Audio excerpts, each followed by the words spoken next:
Starry night. Not bad for flood sand sitting on clay.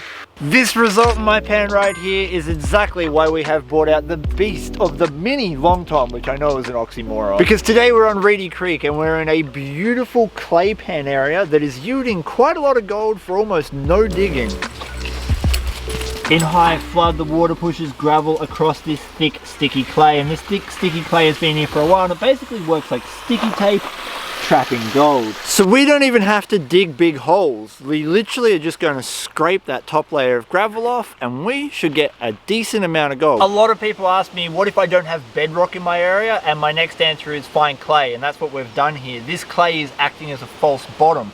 So we treat it like bedrock. There's no point digging into it. There's no gold in it. It's all sitting on top.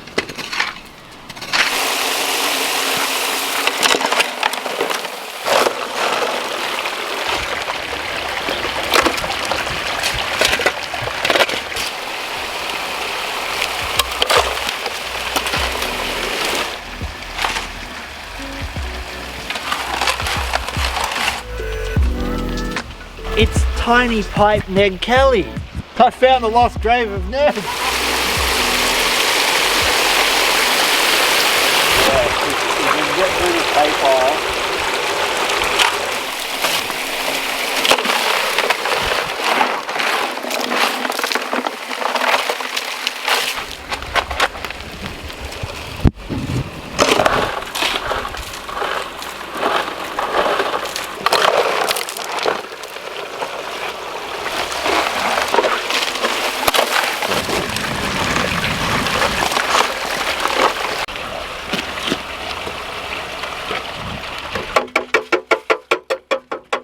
Mother, that is some black sand. We've pushed through the first pay pile and we're looking in the mats and we're seeing a nice golden M, and it's a little bit hard to see on camera, but there is gold all through this black sand. So we are looking good considering this wasn't even the premium pay dirt we found yesterday. We've pushed through maybe 1/4 of a meter of dirt, which is a fair amount of dirt for this small sized high banker. So what we're going to do is test the tailings. If we get any gold in the tailings, we know it's a good opportunity to clean out these top 2 mats. Otherwise we'll keep going.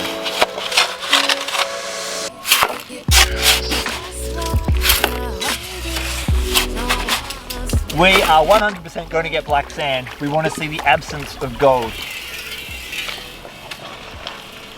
Nothing, not even one single speck from a randomized tailing sample. That's great news because it means the dream mat is doing its job. We could almost do choreography. Almost.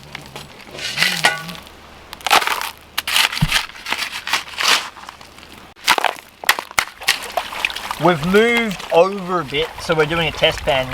Something you should always do if you're high banking is take regular test pans, because it's very easy to overshoot the pay streak, and digging worthless dirt is just not fun. Alright, we have got gold, pretty damn fine, but again, it's just sand, so it's going to be super easy digging. Alright, we'll keep going with this.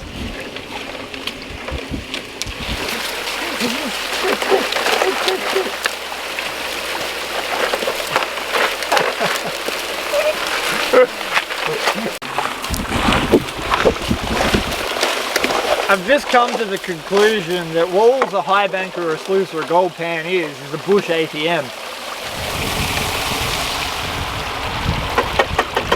That is pay pile number 2 done.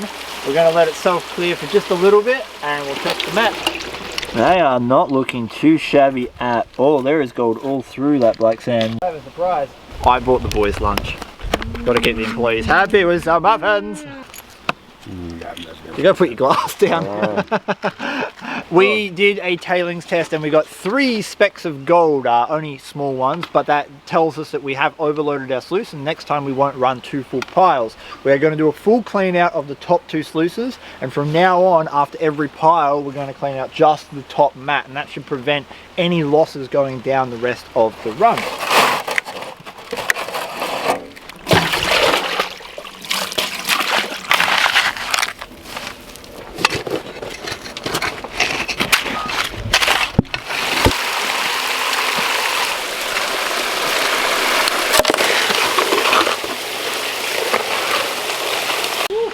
Sugar. Holy shit.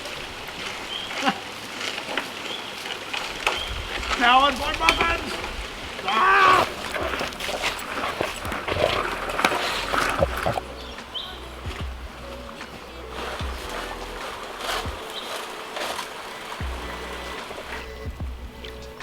No gold in tailings. No gold in tailings.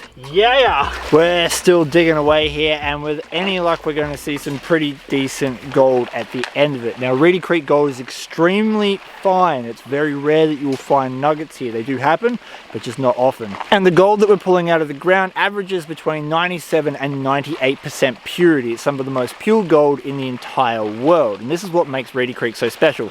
Not only is there an abundance of gold, it's almost 24 karat.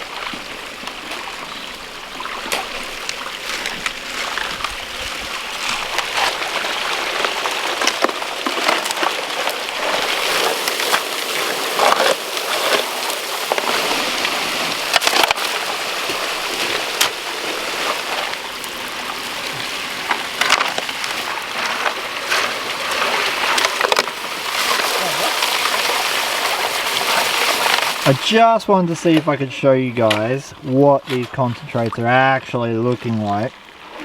And again, I'm doing this in a bucket, so bear with me. But look at the gold. It is all through the black sand. It is absolutely everywhere in there. That's just what our cleanups have got so far. This should be a fairly sizable gold take.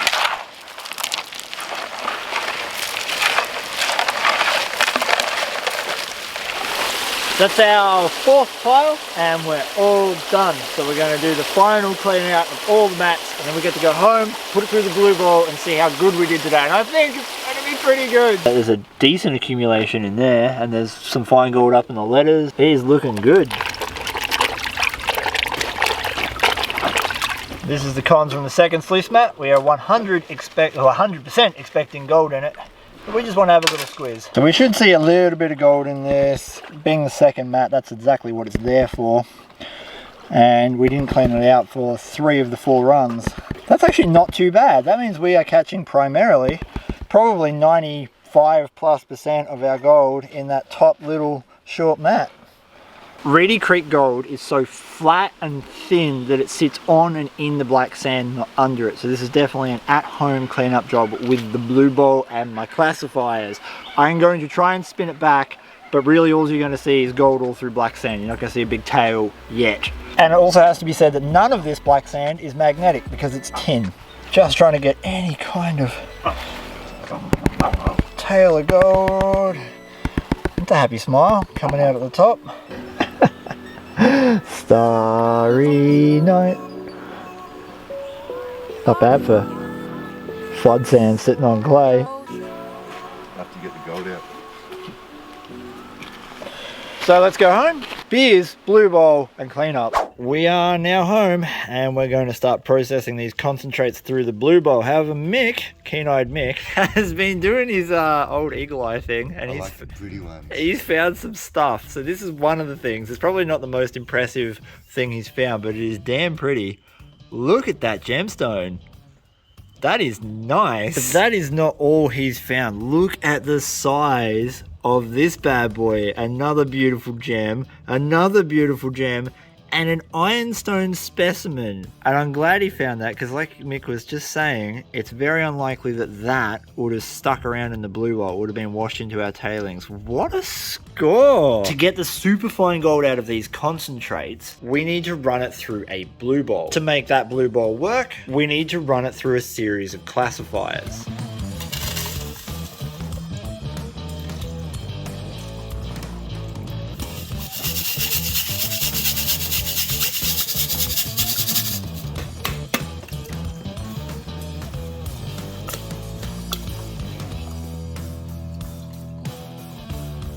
Look at that. All that fine gold. Now we may get a little bit of gold in this, but again, it's probably unlikely. Last classification. So this is where we're going to start seeing all of our gold.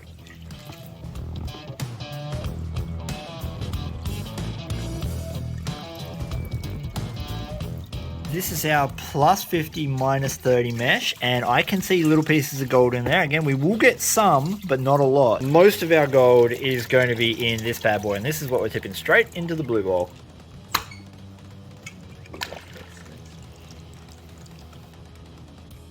After a lot of experimentation, I have discovered that I really need to run this blue bowl to its almost maximum velocity to get Reedy Creek black sands to separate out. When I test my tailings, I find negligible amounts of gold, maybe 1 or 2 micro specks at this classification. I've got to be clear about these things because otherwise the comment section just chews me up. First shovel full going in. Ooh.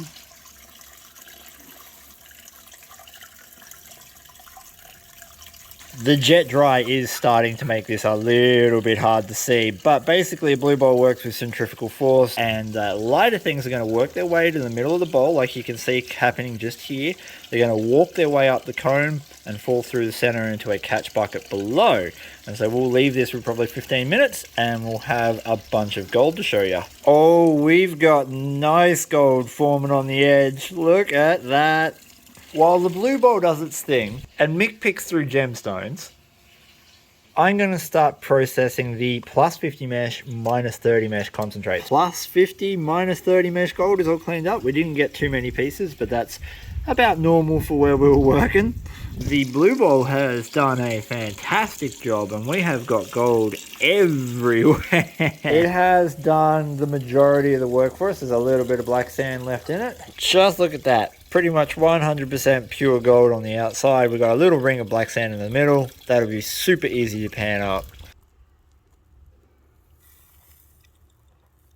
That's all the shotgun pellets and bits of steel that we pulled out. These are the larger gemstones, so heaps of red ones, a couple of very clear ones you might be able to see in the middle, a piece of tourmaline. And at the end of all that work, this is our result. That is pretty good considering we didn't even dig a hole. We just scraped sand up off clay. This is all the gold we high banked out of that flood sands next to a Clash Guitars pick for a little bit of scale. And as you might be able to see, we got a fair take. As you can see, most of this gold is super fine, but we didn't have to dig a big hole. It was literally just sitting on the surface in the sands. And this isn't even a tenth of what Reedy Creek has to offer when it comes to fine flood gold. Wait till you see a video that I've got coming up. Considering we're only shoveling flood sands and it only took a couple of hours to get, I reckon that's a pretty decent line of gold. So if we netted close to 1 gram, that would be a fantastic result considering the circumstances.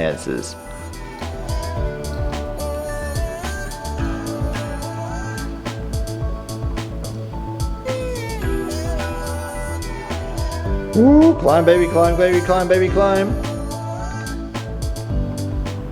0.846. Tag a mate in the comments who needs to see that for a little bit of inspiration. 0.846 grams of gold in today's rate is worth $67.98 Australian at the time of recording. Split between 3 people, that is not minimum wage, but who cares? Spending time in the bush is what it is all about. Thank you so much for watching my video. Please give your dog a scratch behind the ears for me. Peace, and I'm out.